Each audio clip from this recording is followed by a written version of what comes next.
Now example 2.10. A 900 picofarad capacitor is charged by 100 volt battery. So this is the capacitor. What is the capacitance? 900 picofarad. And it is charged by 100 volt battery. Okay. So what we have to find out? We have to find out the electrostatic energy. We have to find out electrostatic energy stored in the capacitor. Clear है? तो capacitor में कितनी energy store है वो मुझे find करनी है. तो अब सबसे पहले कैपेसिटर में चार्ज कितना है वो फाइंड करो. आपको कैपेसिटेंस एंड वोल्टेज गिवन है. ओके. तो C इज इक्वल टू क्या होगा? C is equal to Q by V. तो Q इज इक्वल टू क्या हो जाएगा? C into V. तो Q is equal to C into V. Capacitance से 900 पिको फैराड है. तो 900 क्रॉस 10⁻12 फैराड है. वोल्टेज है 100. तो आपका चार्ज आ जाएगा कैपेसिटर का 9 क्रॉस 10⁻8 कूलम. अभी एनर्जी का इक्वेशन क्या होगा? तो 1/2 CV². ओके. या फिर Q²/2C आप वो भी ले सकते हो. तो 1/2 CV² आप लेते हो यहाँ पे. तो कैपेसिटेंस होगा 900 क्रॉस 10⁻12. वोल्टेज है 100. तो 100 का स्क्वायर. टोटल कैलकुलेशन करोगे आप तो आपको पोटेंशियल इलेक्ट्रोस्टैटिक पोटेंशियल एनर्जी मिल जाएगी 4.5 क्रॉस 10⁻6 जूल. क्लियर है? अभी सेकंड में देखो आप. The capacitor is disconnected from the battery and connected to the another 900 picofarad capacitor.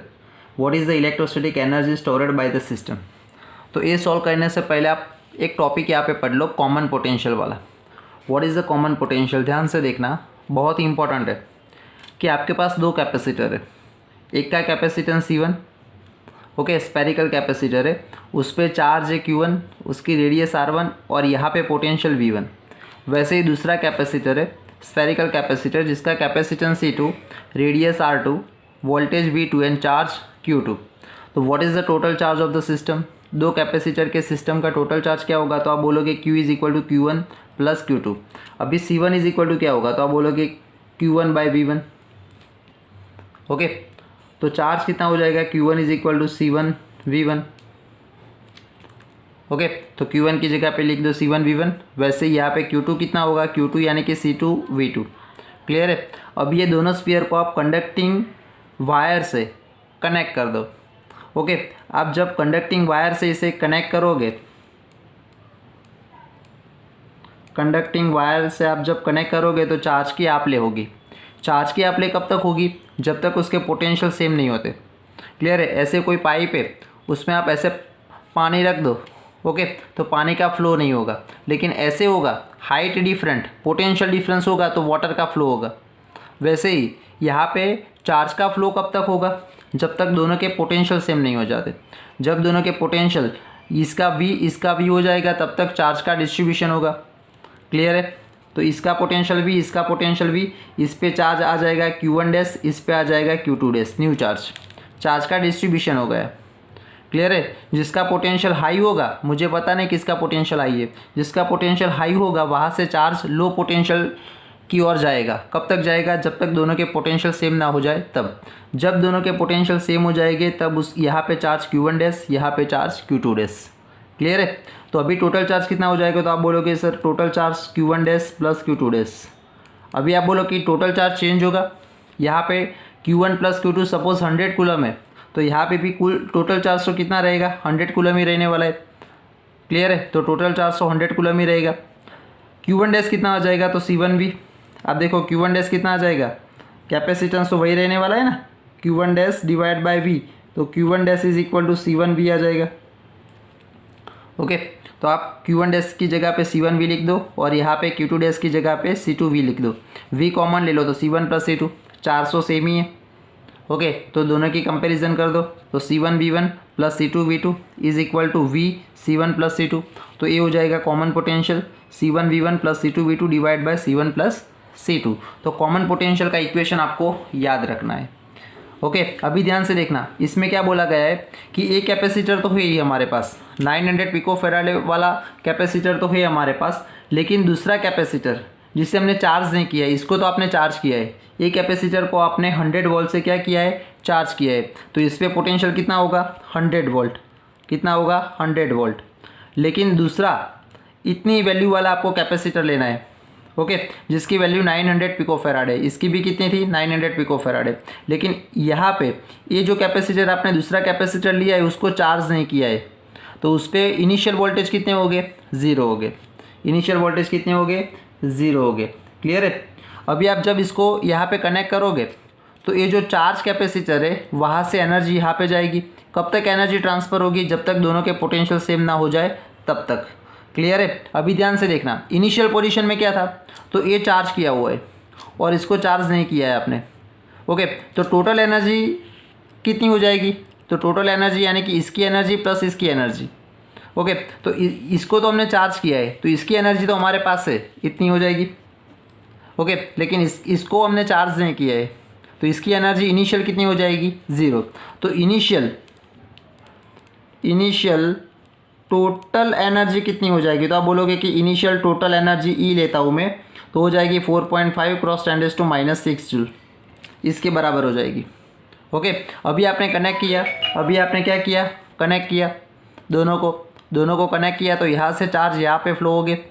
Okay, तो इसकी एनर्जी बढ़ेगी, इसकी एनर्जी डिक्रीज होगी। कब तक चार्ज का फ्लो होगा? जब तक दोनों के पोटेंशियल सेम ना हो जाए तब तक। ओके, तो यहाँ पे मैं इक्वेशन लिखता हूँ कॉमन पोटेंशियल। सपोज जब आपने कनेक्ट किया तो थोड़े टाइम के बाद इसका पोटेंशियल V हो गया, इसका भी V हो गया, तो common potential C1V1 plus C2V2 divide by C1 plus C2। Okay, initial इसका वोल्टेज कितना है? इसका 0, तो इनिशियल इसका 0, तो C1V1 divide by C1 plus C2, तो C1 900 क्रॉस 10⁻⁻12। वोल्टेज इसको कितना गिवन था? पहले 100 वोल्ट, तो 100 वोल्ट से चार्ज किया हुआ है, तो यहाँ पे लिख दो आप 100। C1 प्लस C2 दोनों की वैल्यू सेम है। ओके, C1 प्लस C2, ये C1 ये C2, लेकिन C1 is equal to C2 is equal to C, दोनों की वैल्यू क्या है? सेम है। तो यहाँ पे आप 2 टाइम 900 क्रॉस 10⁻⁻12 लिख दो, तो कॉमन पोटेंशियल आपका आ जाएगा 50 वोल्ट। तो इसका पोटेंशियल 50 वोल्ट हो जाएगा, इसका 50 वोल्ट हो जाएगा, तब तक चार्ज का डिस्ट्रीब्यूशन होगा। समझ में आया? ओके, अभी फाइनल टोटल एनर्जी कितनी होगी वो हमें फाइंड करनी है। तो ध्यान से देखना, इस पे पोटेंशियल कितना आ गया? 50 वोल्ट। इस पे पोटेंशियल कितना आ गया? 50 वोल्ट। तो इसकी एनर्जी कितनी होगी? तो आप बोलोगे कि सर 1/2 CV², लेकिन इसका कैपेसिटेंस कितना है? C1। यहाँ पे कॉमन पोटेंशियल कितना आ गया? V, तो V²। तो इसकी एनर्जी हो जाएगी यूडेस 1/2 900 क्रॉस 10⁻⁻12, V का स्क्वायर 50 का स्क्वायर। टोटल कैलकुलेशन आप करो तो इतनी एनर्जी आ जाएगी। सिमिलरली इसकी एनर्जी कितनी होगी? तो इसकी एनर्जी, इसका कॉमन पोटेंशियल भी V है, इसका कैपेसिटर भी कितना है? C2, लेकिन C2 is equal to C1 is equal to C है। ओके, तो आप इसकी एनर्जी फाइंड करोगे तो भी इतनी ही मिलेगी। तो फाइनली टोटल एनर्जी कितनी हो जाएगी? तो फाइनली टोटल एनर्जी यानी कि हमें जो एनर्जी फाइंड की है ना उसका मल्टीप्लाई बाय क्या कर दो? 2 कर दो, तो फाइनल एनर्जी इतनी आ जाएगी।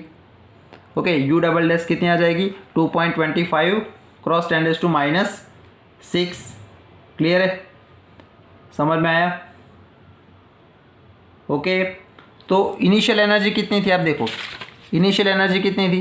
4.5 क्रॉस 10⁻⁶, और फाइनल कितनी मिली? इतनी मिली। ओके, तो initial energy minus final energy, ये हो गई भैया फाइनल। तो इनिशियल थी हमारे पास इनिशियल एनर्जी थी हमारे पास 4.5 क्रॉस 10⁻⁻6 और फाइनली मिली 2.25 क्रॉस 10⁻⁻6। तो what is the different? 4.5 minus 2.20, यानी कि 2.25 क्रॉस 10⁻⁻6। इतनी एनर्जी लॉस हो गई, ये लॉस हो गई एनर्जी। तो ये एनर्जी लॉस कहाँ पे होगी? तो जब चार्जिंग होता है ना, जब इस कैपेसिटर में से एनर्जी इस कैपेसिटर में ट्रांसफ़र होती है तो during the transfer some energy is loss in the form of heat. Clear है? फिर से एक बार देख लो। सबसे पहले एक कैपेसिटर था, हमने इसको चार्ज किया 100 वोल्ट से, इंपॉर्टेंट न्यूमेरिकल है, तो इसकी एनर्जी आ जाएगी इतनी। फिर हमें क्या करना है? एक कैपेसिटर को लेना है। ओके, एक कैपेसिटर को लेना है और दूसरा कैपेसिटर उतना ही कैपेसिटेंस वाला लेना है, लेकिन इसको इनिशियली चार्ज किया नहीं है। तो इनिशियल टोटल एनर्जी किसके बराबर हो जाएगी? तो इसकी एनर्जी बराबर हो जाएगी। तो मैंने यहाँ पे इसीलिए लिखा है कि इनिशियल इसकी एनर्जी 0, इसकी एनर्जी हमने इतनी फाइंड की है, तो टोटल इनिशियल एनर्जी इतनी हो जाएगी। ओके, बाद में आपने कनेक्ट किया, तो कनेक्ट करोगे तो यहाँ से चार्ज यहाँ पे ट्रांसफ़र हो गए। कब तक हो गए? जब तक पोटेंशियल सेम ना हो जाए तब तक। जब पोटेंशियल सेम हो जाता है तो कॉमन पोटेंशियल फाइंड कर दो, फिर इसकी एनर्जी फाइंड करो और इसकी फाइंड करो, कॉमन पोटेंशियल हो जाए तब। ओके, तो कॉमन पोटेंशियल हो जाएगा 50 वोल्ट, तो इसकी एनर्जी कितनी आ जाएगी, तो आप बोलोगे कि 1/2 इसका कैपेसिटेंस C1, इसका वोल्टेज अब हो जाएगा V, कॉमन पोटेंशियल हो जाएगा, तो 50 का स्क्वायर, तो इतनी एनर्जी आ गई। अब आप बोलोगे कि सर इसकी एनर्जी भी इतनी होगी क्योंकि इसका कैपेसिटेंस भी इसके बराबर है और यहाँ पे भी कॉमन पोटेंशियल V आ जाएगा, तो टोटल एनर्जी कितनी हो जाएगी फाइनली कॉमन पोटेंशियल के बाद, एनर्जी ट्रांसफ़र के बाद, तो 2 टाइम मल्टीप्लाई करना पड़ेगा। ये एनर्जी इसकी हो गई और ये एनर्जी इसकी हो गई और इतनी एनर्जी इसकी है। ये एनर्जी जो आपने फाइंड की ना, ये एनर्जी वो इसकी भी है और ये एनर्जी इसकी भी है। ओके, दोनों की सेम ही होने वाली है, तो टोटल इतनी आ जाएगी। तो लॉस कितना हुआ, तो इनिशियल इतनी थी और फाइनल इतनी, तो इतनी लॉस हुई। लॉस कहाँ पे होगी, तो during the transmission energy is loss. जब एक कैपेसिटर में से दूसरे कैपेसिटर में एनर्जी जाती है, ओके, तो थोड़ी सी एनर्जी हीट एनर्जी के फॉर्म में लॉस होती है। ओके।